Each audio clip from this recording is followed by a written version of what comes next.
नमस्ते दोस्तों, आप सबका एक बार फिर से स्वागत है आपके अपने YouTube चैनल सत्य सनातन में। आज है बसंत पंचमी और आज हिंदू समाज सरस्वती पूजन के नाम से भी इस दिन को मनाता है। आज सरस्वती माता की पूजा की जाती है और ज्ञान के संवर्धन की कामना प्रार्थना की जाती है। लेकिन आज के दिन को क्योंकि यह हिंदुओं का महत्वपूर्ण दिन बन जाता है, इसमें खलल डालने का भरपूर प्रयास गाजी खानदान की औलाद ना करे, भला ऐसे कैसा हो सकता है। मैं यहां पर बात कर रहा हूं राहुल गाजी की। राहुल गाजी जब भी किसी इब्राहिमिक रिलीजन के त्योहार पर शुभकामनाएं देता है, बधाई देता है, तो बहुत ही क्लियर एंड कट तरीके से 2 लाइनों में बड़े प्यार से उसकी बधाई देता है। लेकिन जब जब भी हिंदुओं का कोई त्योहार आता है, उसमें कोई ना कोई खलल डालने का वो पूरा प्रयास करता है। उसमें कोई ना कोई प्रोपेगेंडा वाला गंदा रंग घोलने का प्रयास करता है। और वही प्रयास आज बसंत पंचमी के दिन राहुल गाजी ने किया है। पूरी तरीके से हिंदू समाज का अपमान करते हुए और इब्राहिमिक रिलीजनों को इसमें भी खुश करने का जो लाइनें हैं, जो गंदा रंग है, वो मिलाने का भरपूर प्रयास किया है। मैं कुछ आंखें खोलने वाले आंकड़े आप लोगों के सामने रखना चाहता हूं, क्योंकि अभी भी कुछ ऐसे लोग हैं जो इस गंदे खून को बार बार सपोर्ट करते हैं, इस सपोले को सपोर्ट करते हैं और इसके बनाए हुए इस खुद के ही कल्ट को भी सपोर्ट करते हैं, जिसका नाम ढोंग रेस है। इससे पहले कि मैं आगे बढ़ूं, आप लोगों को इस बारे में जानकारी देना मैं अपना फर्ज समझता हूं कि आप लोगों के जो सुझाव थे कि जो प्राउड टू बी सनातनी टी शर्ट है, उसके साइज में जो कुछ भी कॉम्प्लिकेशंस हैं वो ठीक कर लीजिए, वो हमने ठीक कर लिए हैं। और दूसरी चीज कि जो बुक्स की डिलीवरी है वो भी हमने द्रुतगामी कर दी है। अब अगर कोई भी बुक आप ऑर्डर करेंगे तो जल्द से जल्द आप तक पहुंच जाएगी। तो आज हम बात कर रहे हैं राहुल गाजी के प्रोपेगेंडा के ऊपर। राहुल गाजी के पिछले सभी ट्वीट्स हमने खंगाले। हिंदुओं के त्योहारों पर बधाई देते समय इस व्यक्ति का असली इब्राहिमिक खून जाग जाता है और यह हिंदुओं को बदनाम करने के लिए भरपूर प्रयास करता है। आज भी इस व्यक्ति ने ट्वीट किया और इसमें आज भी हिजाबी रंग घोल दिया है। और हिजाबी रंग घोले भी क्यों ना, क्योंकि यह जो मामला है वो कर्नाटक से शुरू हुआ है। कर्नाटक के एक महाविद्यालय से यह मामला उछला है कि वहां पर जो मुस्लिम लड़कियां हैं वो हिजाब पहन करके आना चाहती हैं, लेकिन कर्नाटक का यह जो कॉलेज है इसने स्पष्ट तौर पर मना कर दिया कि हम हिजाब वाली लड़कियों को एंट्री नहीं देंगे, क्योंकि इसमें समान ड्रेस कोड नहीं होता है।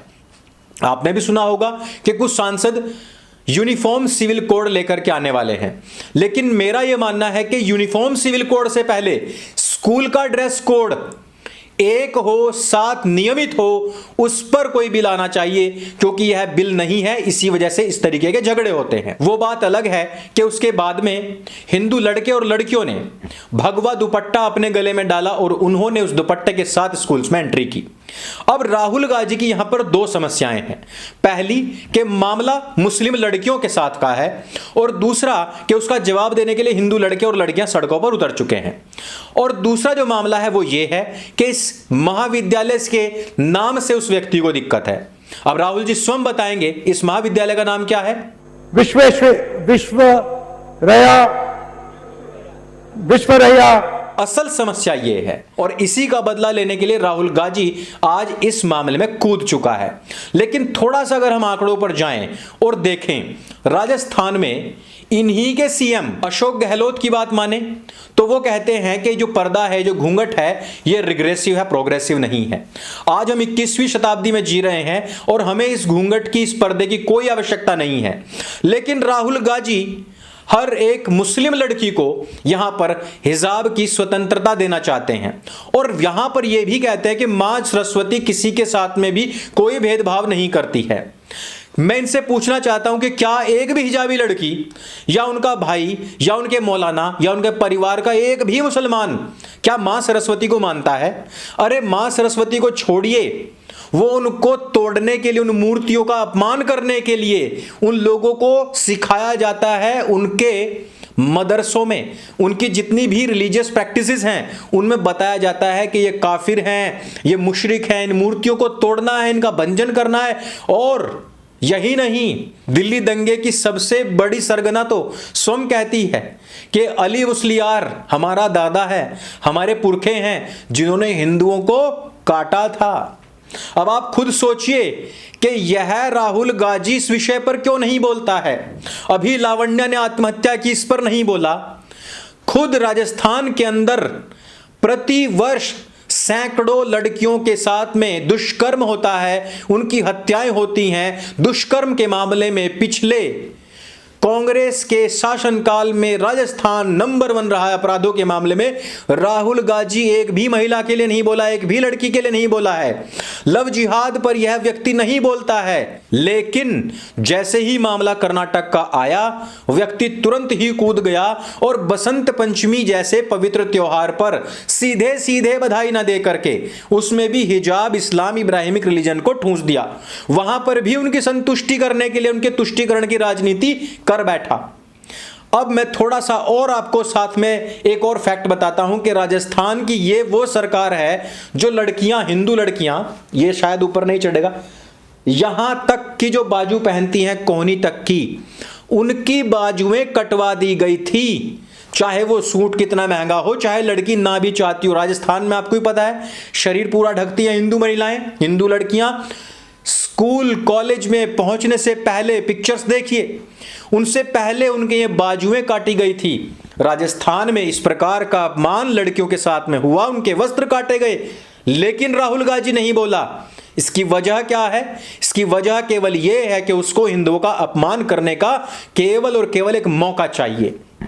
राहुल गाजी को उत्तर प्रदेश की जनता ने मार भगाया, अमेठी से हराया, और ये कहां पहुंचा? केरल। इसी केरल राज्य की सरकार ने स्वयं भी हिजाब पर बैन लगाया हुआ है, लेकिन राहुल गाजी इस पर कभी नहीं बोला। उसकी वजह क्या है? क्योंकि केरल से वो खुद सांसद है, उसके मित्रगण वहां से सरकार चला रहे हैं, लेफ्ट विंग के साथ में है, वहीं पर मुस्लिम लीग है, वहां पर यह व्यक्ति नहीं बोलेगा। भारतीय परंपरा के खिलाफ, भारतीय रिचुअल्स, उनके रीति रिवाजों के खिलाफ राहुल गाजी, तुझे जितना भी जहर उगलना है उगल, लेकिन इस सब का हिसाब किताब जब होगा उस समय यह मत कहना कि ईवीएम हैक हो गई है।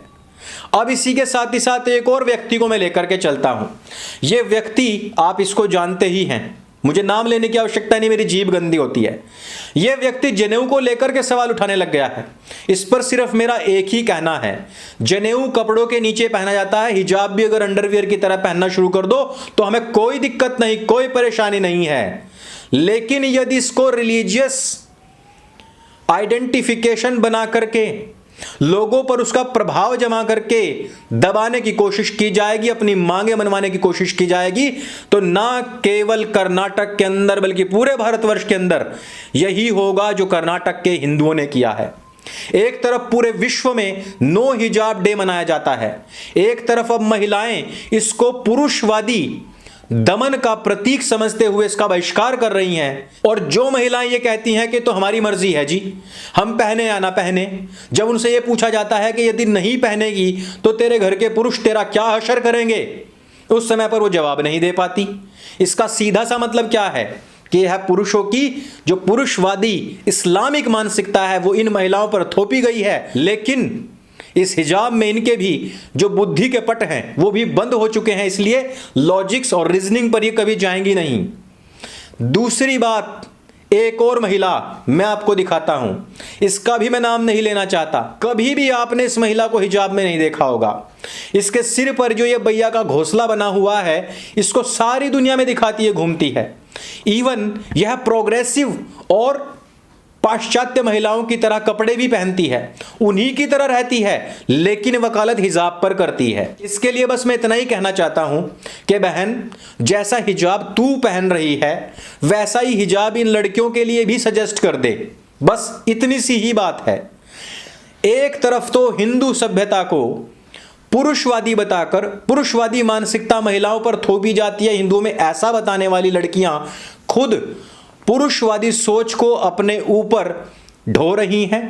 3 तलाक का अधिकार नहीं, पुरुष चयन का अधिकार नहीं, हलाला चयन का अधिकार नहीं, यहां तक कि कितने बच्चे पैदा करने हैं यह भी वो नहीं बता सकती। कुछ भी तय करने का अधिकार नहीं है। स्वयं की बुद्धि भी पुरुष से अल्प बताई गई है। किसी नमाजी के सामने से गुजर गई तो काले कुत्ते और गधे के बराबर है। जन्नत में कोई अधिकार नहीं, सिर्फ जहन्नम में जाएगी। और जन्नत में नया कॉन्सेप्ट आया है कि वो 72 हूरों की सरदारनी बनेगी और अपने पति के साथ में इंटरकोर्स करते उनको देखेगी। ये सारी चीजें पुरुषवादी जो सोच थोपी गई है, फिर भी जो इस्लाम को इस प्रकार से प्रोग्रेसिव बताते और हिंदुओं की तरफ उंगली उठाते हैं, उनके सिर पर हिजाब ढकने की आवश्यकता नहीं, बल्कि उनको दिमाग के इलाज की आवश्यकता है। आप भी मुझे बताइए कि क्या आप राहुल गांधी जैसे व्यक्तियों से सहमत हैं अथवा असहमत हैं? क्या आप इस व्यक्ति के हिंदुओं के त्योहारों पर इब्राहिमिक प्रोपेगेंडा का रंग घोलने पर नाराज होते हैं अथवा नहीं होते हैं? और क्या आप इसको सबक सिखाने के लिए तैयार हैं अथवा नहीं हैं? ये गाजी खानदान का खून बार बार हिंदू का अपमान करता है। इसको सबक सिखाने की आवश्यकता है। यदि है तो नीचे हमें कमेंट करके जरूर बताइए। ये वीडियो यदि आपको जानकारी से भरपूर लगती है और राहुल गांधी और उसकी पार्टी के लोगों का दोगलापन एक्सपोज करती हुई दिखती है तो उसको सबके साथ में शेयर अवश्य करें। मेरे संग बोले सत्य सनातन वैदिक धर्म की जय। जय हिंद, वंदे मातरम।